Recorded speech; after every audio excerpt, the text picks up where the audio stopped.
actually. But I decided to just pay and then learn. So it's been good so far. I'm looking to get better. Not like I'm perfect in any area yet, but I'm just looking to get better as time goes on.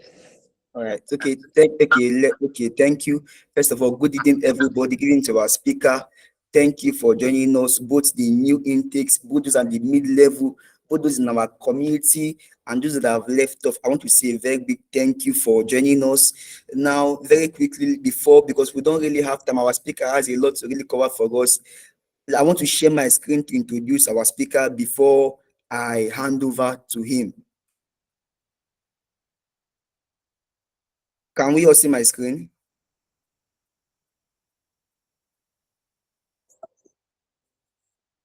Can we all see my screen? Yes, sir, we can see your screen. Yes.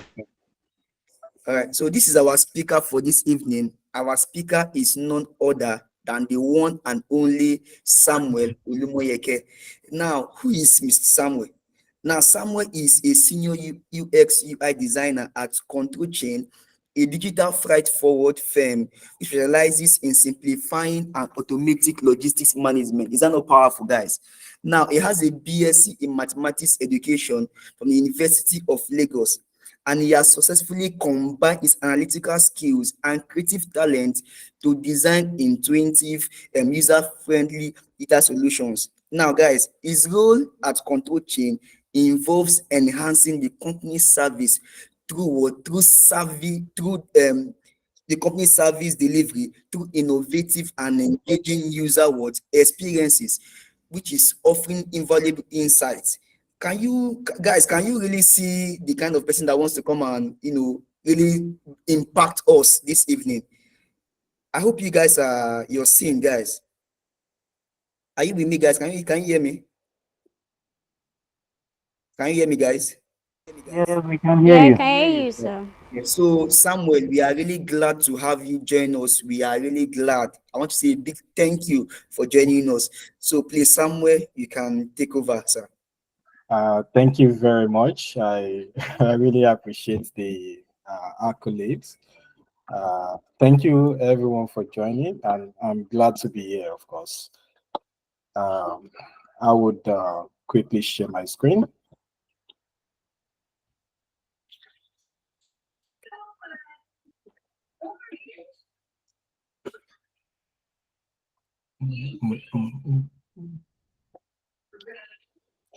Kindly let me know if you see my screen.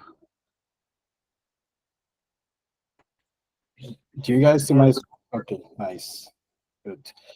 Uh, well, like I said earlier, I'm really glad to be here, and I would try as much as possible to, do my best to cover a few things, and I wish to take everyone along in this journey.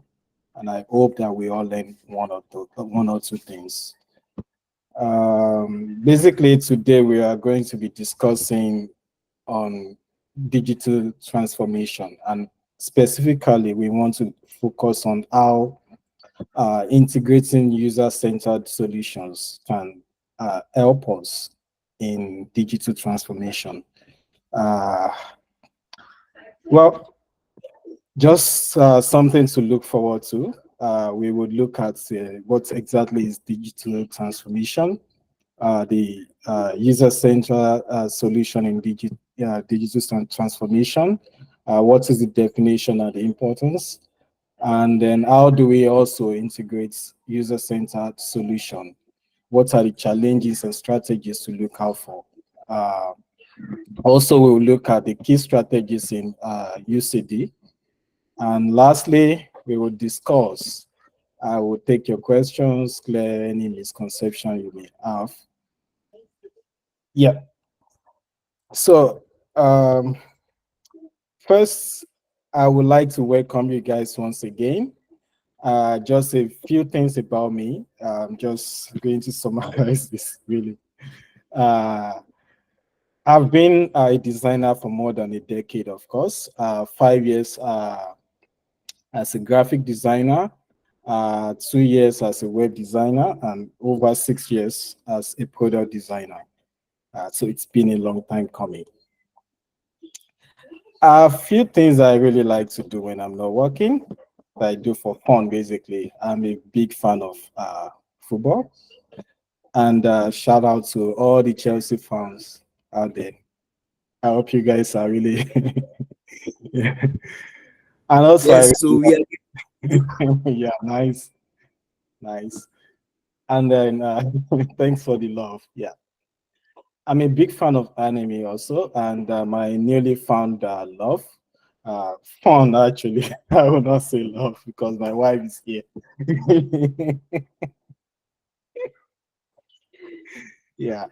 So, Padel, this is something I do almost every Monday and Tuesday evening. So, yeah.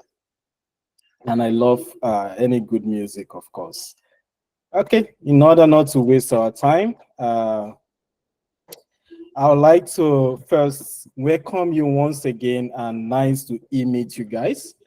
Uh, we are going to dive into the importance of user-centric solutions in digital transformation, and we will look at the strategies for implementation as well as the challenges you might face. Uh, but before we proceed, there is something I would like you guys to do. I want you guys to participate in a few polls. And to do that, I'm going to paste a link in the chat, a link to this slide. Just a minute.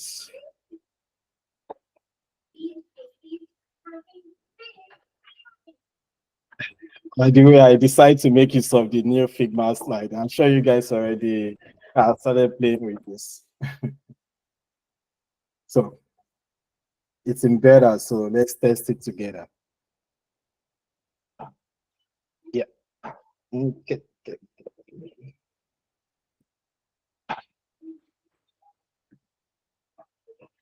All right.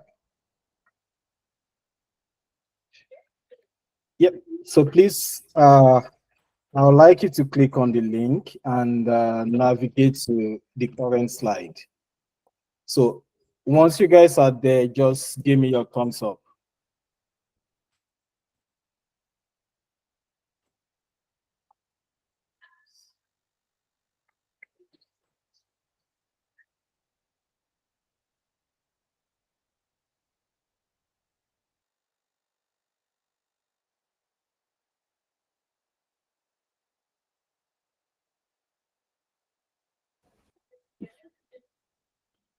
Nice. Yeah, keep the votes coming in. Thank you.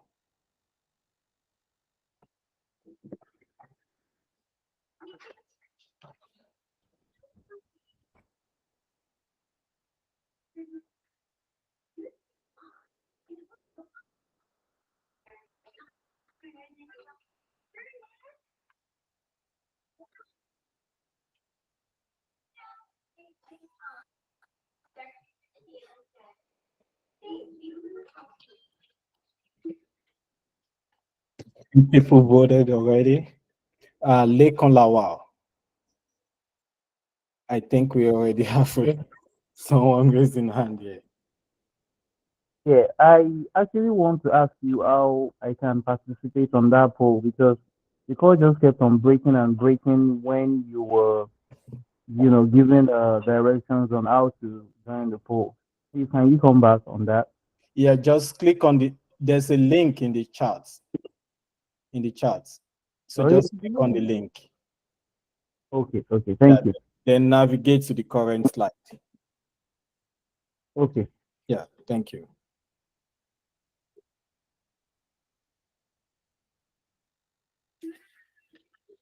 So we have 3 people voted already.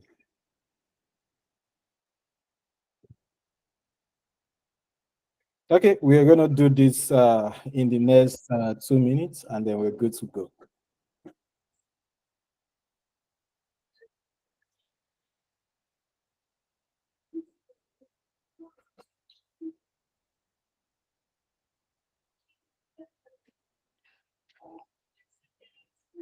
For people,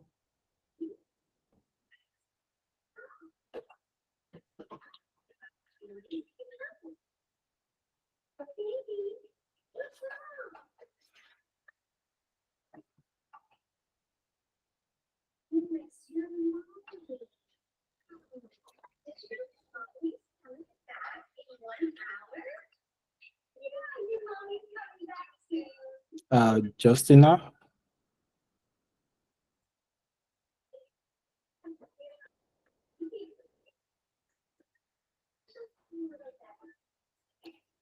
Go ahead, Justina. Oh, sorry, I don't have a question. I thought you said we should show a raise of hand if we are there. Okay, okay, okay. So you can just vote. So once we have up to 10 votes, then we can go on. Six, wait, yeah.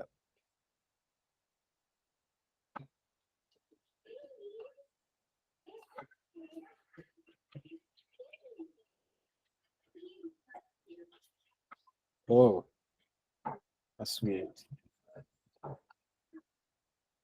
Mm.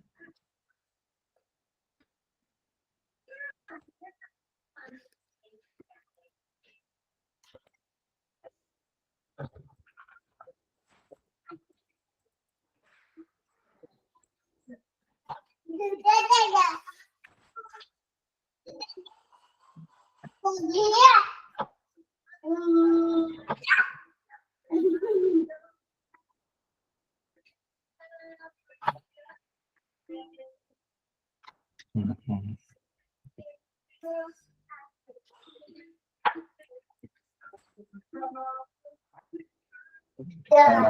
Okay, yeah.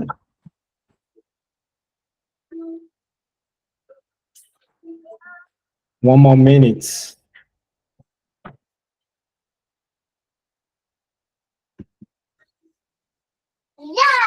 Okay, I see that I have about 14 people already on this document.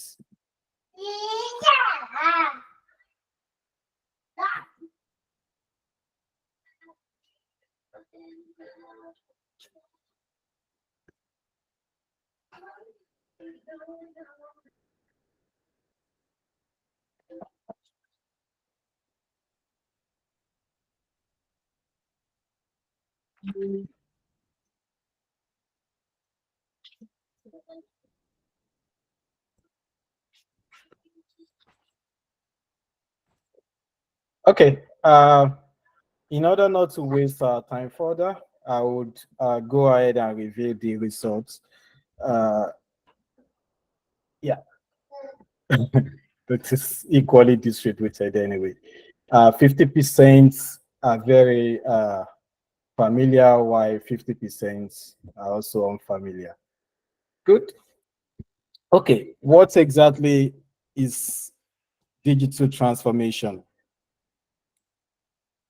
Back in the days, I'm sure, I don't know, but back in the days, a lot of us, we were very used to the idea of VHS rentals, because this was a big deal in Nigeria.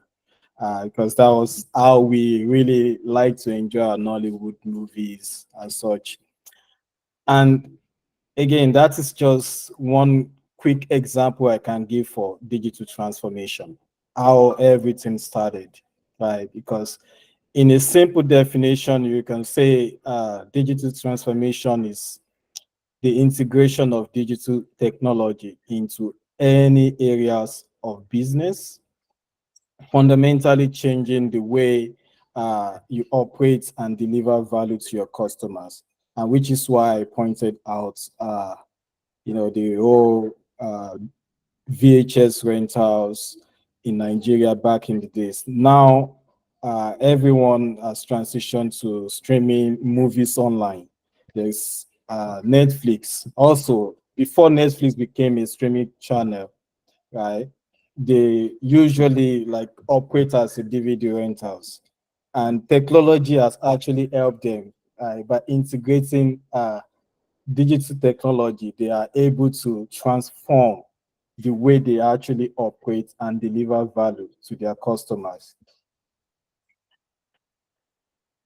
There are key drivers that we can discuss when it comes to digital transformation, and some of them are customer expectations. And what do I mean by key drivers? What are those things that actually help companies or businesses to decide that they want to integrate digital transformation. Number one is customer expectation, the demand for instant access to information and services, basically.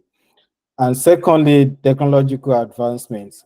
Now we have so many AI everywhere. A lot of businesses are looking into how they can integrate AI, Internet of Things, mining data, and all cloud computing into their businesses. Why? Because it helps them stay ahead of their competitors, and that's where the next points come in: competitive pressure.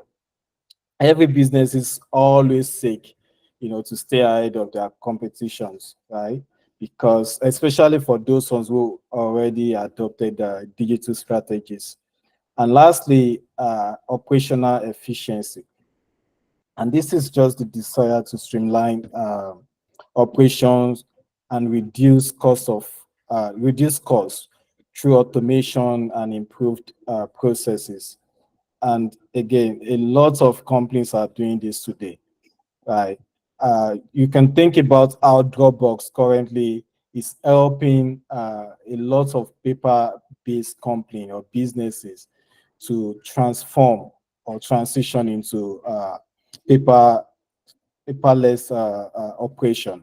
So, which means when you talk about storing data, I mean, of course, Nigeria, there's a lot of backwardness there because you go to a lot of ministries in Nigeria, you see piled up papers. Right? They still have digital, I'm sorry, physical, what do you call it? Registry, right? But there are a lot of companies, for example, like SharePoint, Dropbox, that are actually helping business to transition to the next phase in their business through digitalization. So, what are the benefits of digital transformation? Basically, when companies embrace digital transformation, they open doors to a wide range of advantages, some of which can be by offering services tailored to individual needs. I mean, we can make a real difference, by being agile also, which means we can respond to rapid changes to the markets, meet customer requirements, and be more efficient basically in whatever we do in our operations. And these are some of the key benefits of digital transformation. We can increase agility, improve in terms of data-driven decision making, because data actually plays a crucial role in making smarter decisions. And a lot of companies are really mining this a lot. The importance of data, it cannot be overemphasized in today's world. Also, through exploring fresh business innovations, uh, business can really streamline and increase their revenue, basically. And this is through innovations, right? Because innovation is actually the engine that keep our business, running. I'm going to move on to user-centered solutions in digital transformation, which is the main thing today. As designers, this is a very important approach that we must learn. What exactly is user-centered design? Uh, there is in UCD, basically, there's a huge focus on user research, iterative prototyping, and continuous feedback to ensure that the final product meets the target audience's expectation and join and pinpoint, basically. And again, to summarize this, basically, uh, user-centered design is all about putting the user at the center of anything you do. As designers, we are problem solvers, right? We are business people, basically. And when we think as a business person, we also need to think that, hey, that business cannot exist without the user. So we build solutions that meet the user need. And how do we do that? By approaching it using this framework, user-centered design solution framework rather. What are the importance of digital transformations as it relates to user-centered design? So basically, when we prioritize users in the digital transformation process, we can guarantee that our solutions not only address genuine requirements, but uh, we can also elevate the user experience and boost maybe interaction levels, leading to, of course, overall success in whatever we do. And again, we just need to make sure that we place users at the heart of any digital transformation we want to embark on. That is what leads to success in the end. So, what are the key strategies for user-centric approaches in digital transformation? Number one is researching user needs. Again, I mentioned earlier that the main focus of user-centered design is the user.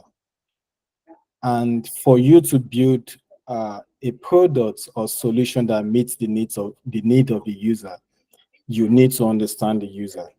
And how do you understand the user without uh, learning or investigating the users? And this is where research comes in. You need to research the user need.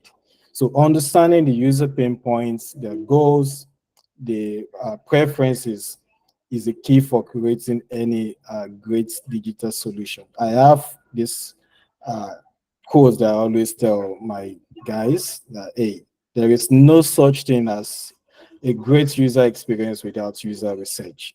It's always have to come first. And secondly, you have to get your users involved. So involving users in every step of the design process would ensure that the final product meets their need. For example, I mean, if uh, you are hosting a couple of friends at your house, right? It's important that you understand what their preferences in terms of, oh, what kind of food do they eat, right? Do they have any kind of allergies? You're not just going to prepare a feast for them knowing without knowing whether there's someone there who would eat fish or who doesn't eat meat or something like that. So you need to first ask them about their meal options, their preferences, what are there any allergies, and that is how you ensure that whatever feast you are preparing for your friends, it's going to partake in it. Nobody is going to say, oh, no, no, no, I smell fish, I smell crayfish, I don't eat crayfish, that kind of thing. So it's very important to research the user needs, the preferences, get them involved also during the process. And this is very, very important. And lastly, you have to focus on usability and accessibility. Designing for usability and accessibility you will allow all users to interact with uh, your digital products smoothly. It is very important. And again, I'm summarizing the standard uh, framework of UCD, which just like, okay, you research, you prototype, you test, you iterate. You know, the process of testing is where you actually start prioritizing usability. You test to make sure that whatever ideas you've put into your design actually works for the users. And again, there is no, the most important component of this is user feedback, because every feedback leads or contributes to the quality of the end products. Uh, Also, let's talk about integrating user-centered design and the challenges that come with it. We will also discuss how to overcome these strategies, these challenges, of course. So, talking about challenges that you may face when trying to integrate UCD is number one, resistance to change. This is very important. People do not like to change. Believe me. I mean, it's something I also, experience. Even if you're designing an employee-facing application that okay, you work within the organization, you want to build a software for the same set of people you work with. Right? People get so used to one thing and they don't want to move on. So resistance to change is very important. Some individuals usually they may prefer traditional methods, which can contribute, you know, greatly to, getting stakeholders buying and all sort of things, which means you also need to consider resource limitation. This is also an important thing to note. It's one of the challenges out there, especially for designers. You have those big ideas, right? You want to go through research, you want to conduct this kind of formal testing. As designer, you realize that some of these things you read in theory, when you are actually faced with the problem in reality, you then have to start looking at how you can change things and make things work to fit the current situation. You have to be able to, maneuver things and see how you can tweak framework to fit a particular situation, because the problem is always going to be different depending on the organization you find yourself, or depending on the project you have at hand, or the client you're working with. So, which means, number one, the things that impact your ideas: time, budget, personnel limitation. For example, you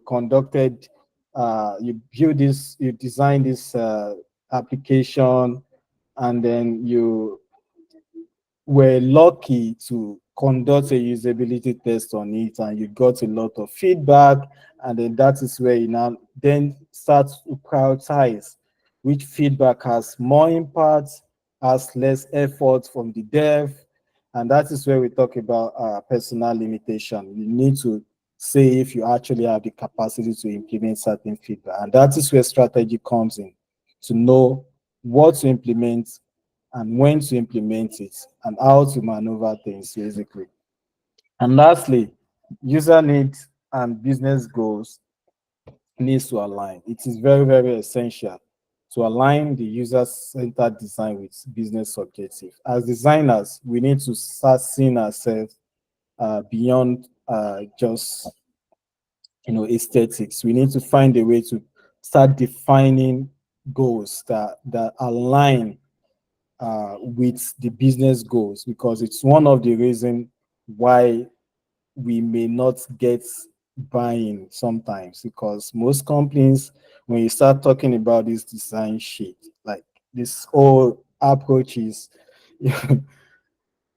they start talking about value. What value is there? If they can't see the value, it's difficult to convince them that the solution you're proposing is going to work, is the big deal.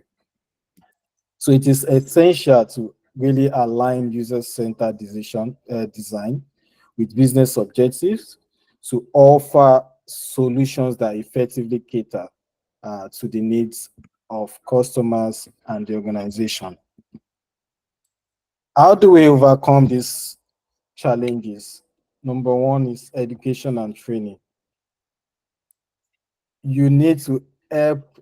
It's very important, number one, to highlight the value of user-centered design and its return of on investment. So decision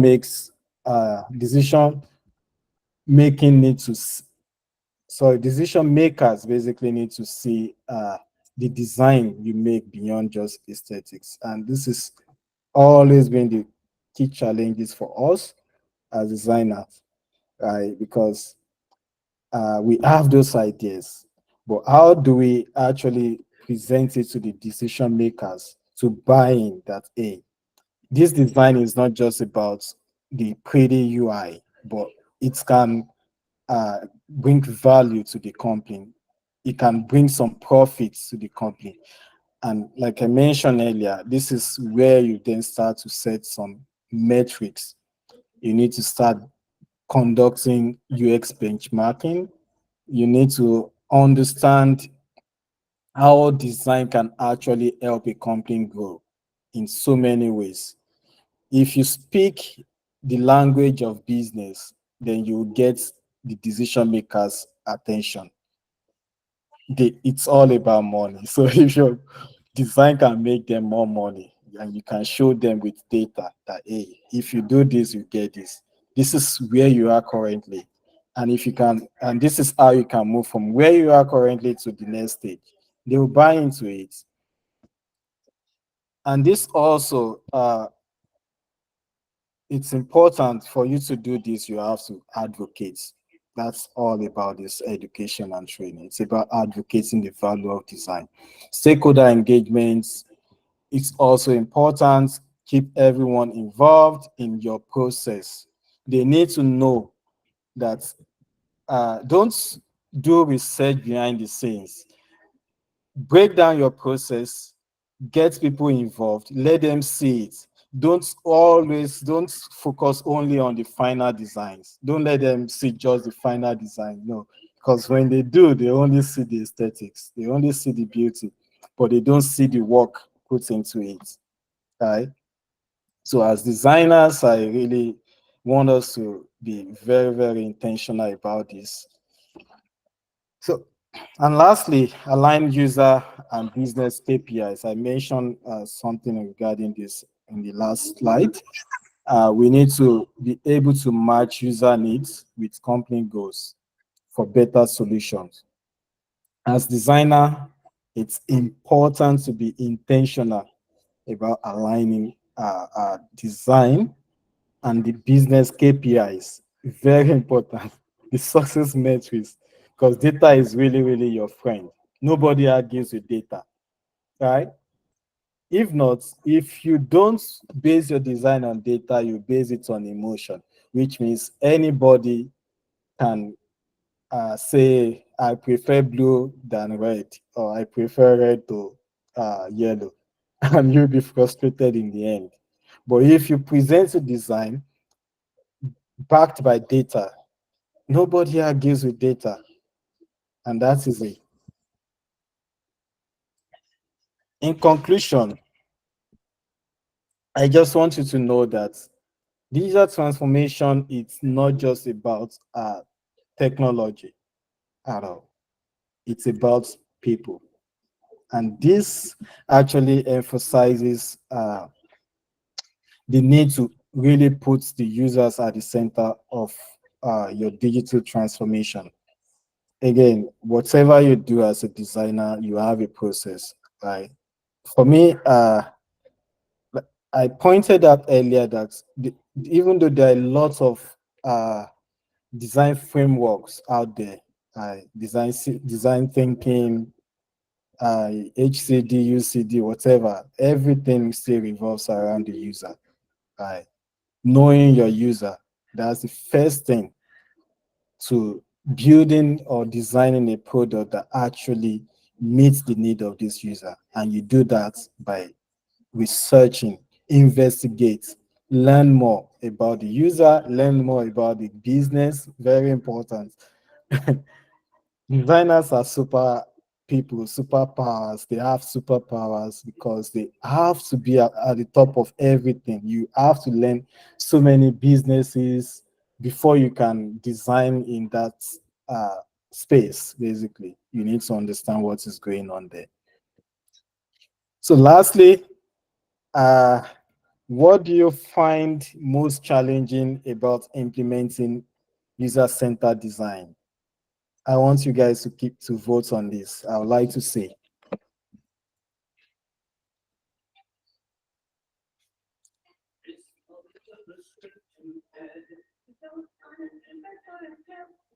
Keep it on, keep it going.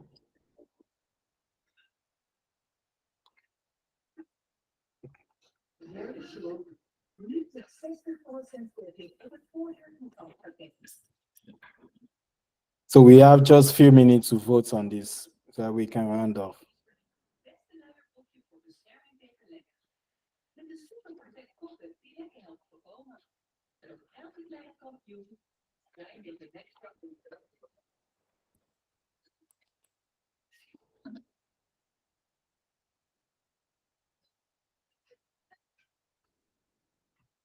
Why is the little boy frustrated? Yeah, he put his shirt on backwards. It can be hard to get dressed all by yourself. Maybe he can ask for a little help. 4 people voted already. Oh, you look frustrated. This is how I look when I'm frustrated. Sometimes we feel frustrated when we want to do something, but we can't do it.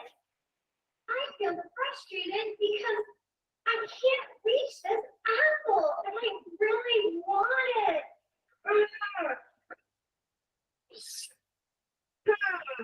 I need to stop, take a deep breath, and make a smart choice.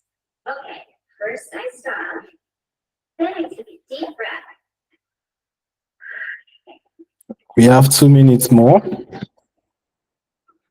need to make a smart choice. The smart choice I'm going to make is I'm going to ask for some help. Can I get some help with this apple, please?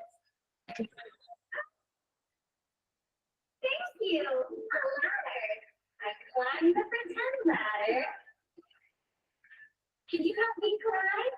Pretend I climb. And now I can reach the apple. Pick the apple with me. I did it. Can you pretend to take a bite? Yummy apple.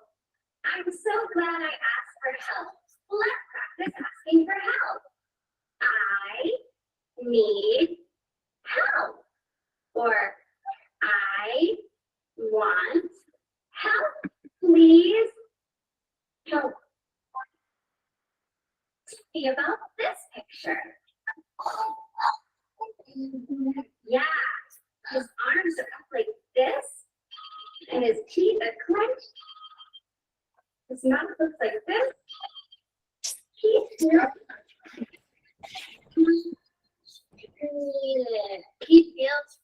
Okay, so this is 8:40, and I think I have run out of time. Okay, thank you very much for those that have voted, and I'm going to reveal the results now. Yeah, nice. Getting stakeholder buying. Yeah, I totally agree with this. I mean, this is the most difficult thing about this whole thing. As the difficult part of uh, being a designer that wants to make a change in any organization, believe me.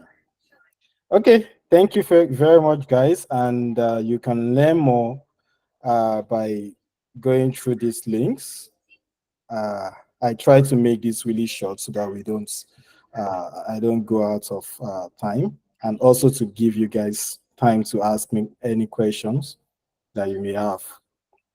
Thank you. Questions, comments, or feedback?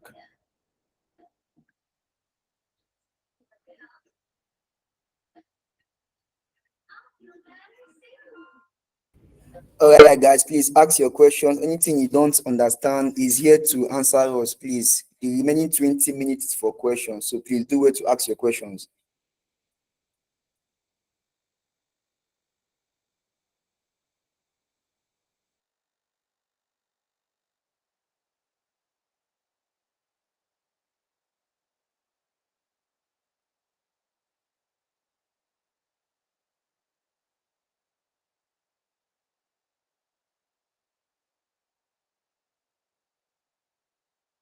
Please go on Monday.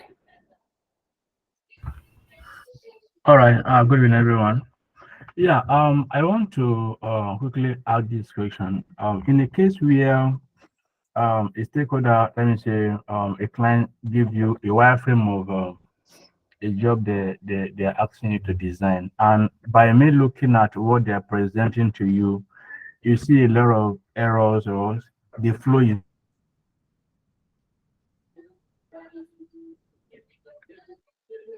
Mhm. I think I lost you. so the day you design and they said it's not good. And if you try to not, buying the idea, so how can you handle? Because it happened to me where I had to build an the app. In the wireframe, I know it's not going to work. So I tried to, keep to my opinion, and the client said no. So on getting the design done, he said it's not good enough. So I don't know how someone can actually manage that situation. Mm, I will try to rephrase the question. Let me know if I get it correctly. So your question is, in a situation whereby a a client uh, presented a wireframe to you, and then you are supposed to work with that wireframe, even though you know you saw some things that are wrong in that wireframe, but they insisted that you have to work with that wireframe.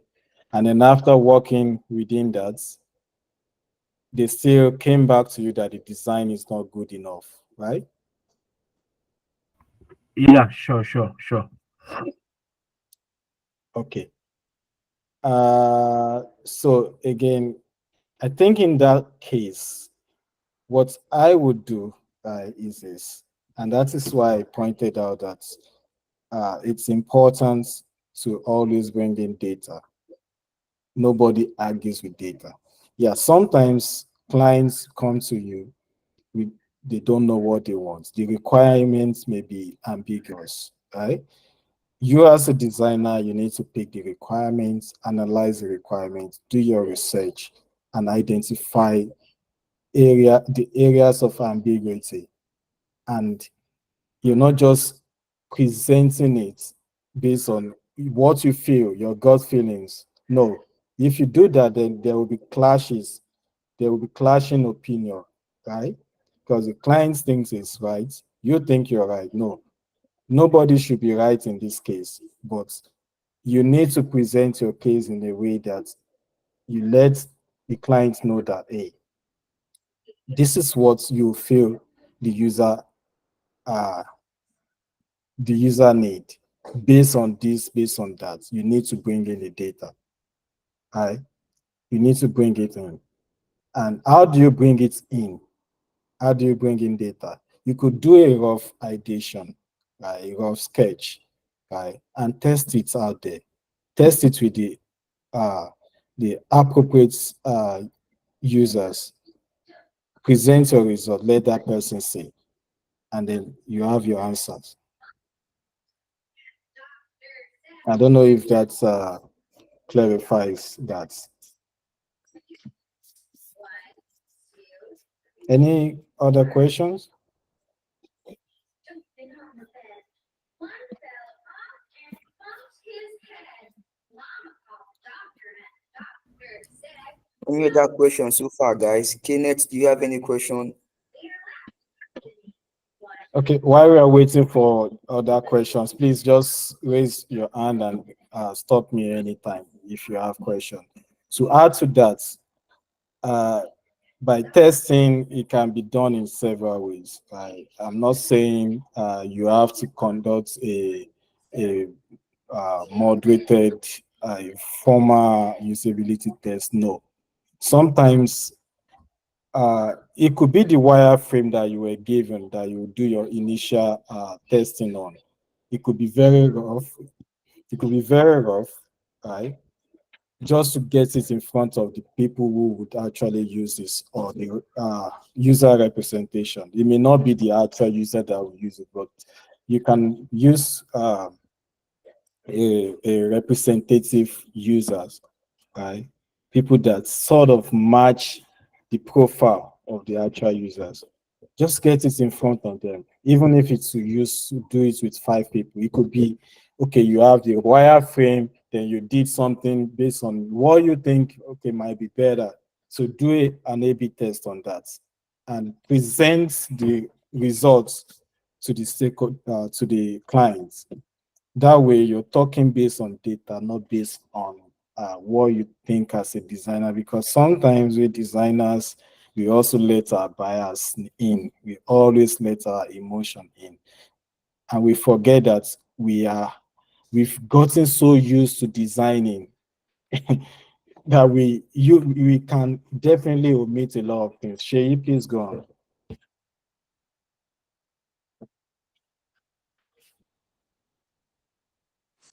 Okay, Shay, hello, good evening. yeah. Can you hear me? Yes, I can hear you. Hello? Okay, thank you for the presentation. So, my own question is regarding user research. Mhm. So for me, sometimes I find it really difficult getting people to um what's the word, to get responses to surveys that are sent out. So I just want to ask, is there any strategy for getting more responses to user research surveys, or is there any other way to get feedback, for user research? I don't know if Okay. you understand my question. Yeah, thank you. Thank you. Yeah, you mentioned user research and then you pick one instrument, you're specific about one instrument. Out of so many instruments you use, because research is in phases. One phase is the collection of data, the phase where you collect data and you make use of some instruments. One of them is survey, depending on the kind of research you want to undertake, right? In this case, if uh, you're not getting enough response, one of the problem could be that you're sending it to the wrong set of people. That could be one. So you might have to review that. Am I really sharing this survey with the right set of people? That's one. Secondly, if you are sending it to the right people and you're sure, and see you're not getting what you need, response, then you might need to find a way to incentivize. Maybe, yeah, you can find a way to incentivize. Of course, that may not be always feasible considering budget, right? Another thing is that also, I think websites today that can actually help you, right? That you can subscribe to. Again, it will require you to pay some money. Most of them are not free, so you can subscribe to them. Right? They help you to get uh, recruit the users, the participants of your survey. Right? Your own is to supply questions, and then you get the data you need. That's also an option.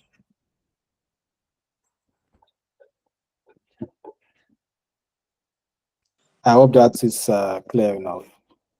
Yes, it is. Thank you. Will you be able to share those type of websites? I didn't know about this before. So this is Uh, insightful. I think personally I don't use them. I think Okay. userlytics should be one of them. Okay, maybe I'll do my own research as There's well. userlytics. There are lots of them. Let me check. Mm. Userlytics. I I need think to. I would do my research because I didn't even know, so I wasn't going to go in that direction. So Yeah, if I the do only my one that comes to mind now is userlytics. I can share a link to them. Yeah. okay, thank you very much. Of course, they have free plan, but I think for them to recruit participants for you, you might need to pay userlytics. Thank you very much. No problem. Any other question from anybody?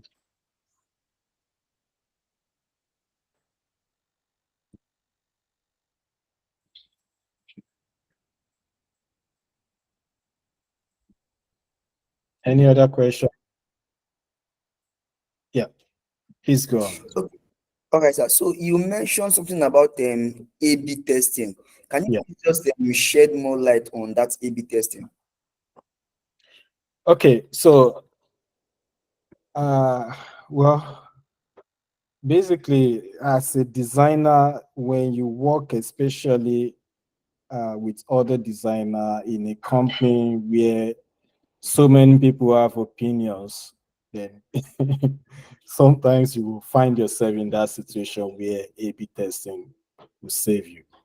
Your PM or your BA can say, "Hey, I prefer this to be like this way. I do this, do this." But you as a designer may think, "Hey, based on your expert's opinion or review, it would be fine to do this." Then at that point, you may need to conduct A/B testing. That is either or. You have two different designs, right? And you want to see which one the user prefers between the two. That's all there is about A/B testing. For example, uh, I have conducted A/B testing just to decide on scroll option. For example, there was a taskboard. I designed a taskboard, and I want to just test which one they prefer, whether to scroll infinite scroll, to have infinite scroll while there's a lot of tasks on the board, or you restrict the scroll. You just put a restricted eye to it, and then you can scroll within the same window. So again, as a designer, uh, I know either way works. The impacts, it's not that the difference in what the impacts each of them bring is not much, but I just want to really get their opinion, right? To see what they prefer. After conducting it, I realized that the difference between the two, the difference between the people who prefers one and the other is not even a lot. And believe me, when you're making data decision, you must have considerable amounts of data to say this is what you conclude. In the end, I was the one who later decide. And how did I do that? I tested it on Figma.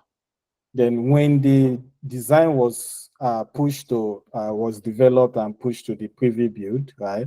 I realized that viewing on actual viewing on actual what do you call it browser has a different look, a different feel, a different experience, right? What I thought was a problem, right, was not a problem.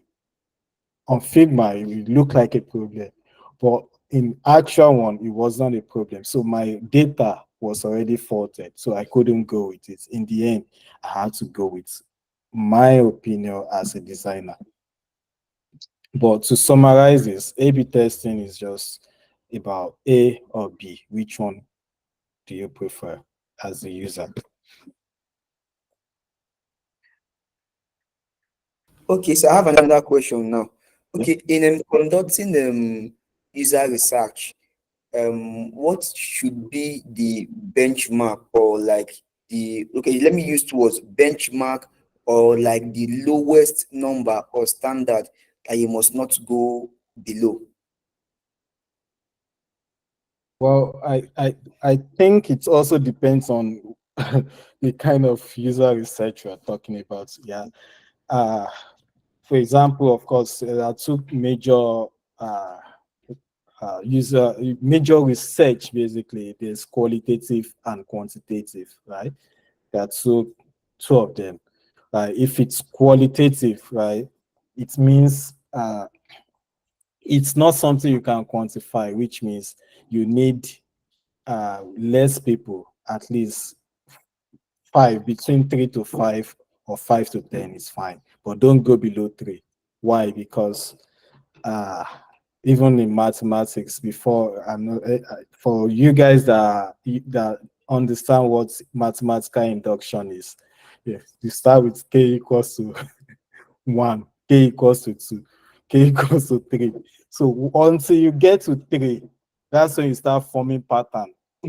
so so until you actually get to 3, that's when you start seeing pattern. And that's when you can start drawing out statistical inference that, hey, okay, I can induce based on this pattern that this is it. So the minimum, you should not go below 3.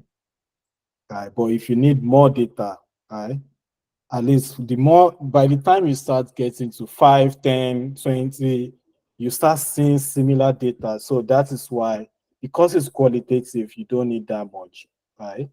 But if it's quantitative, you need a lot, at least 20 if it's quantitative, because you're dealing with number. And you need a lot of number to make a good statistical conclusion.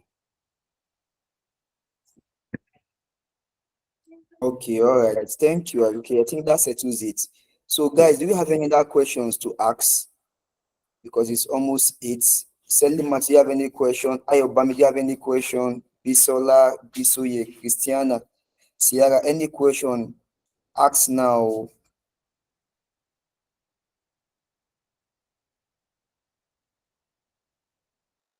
I guess I did a good job since there's no question. Yay.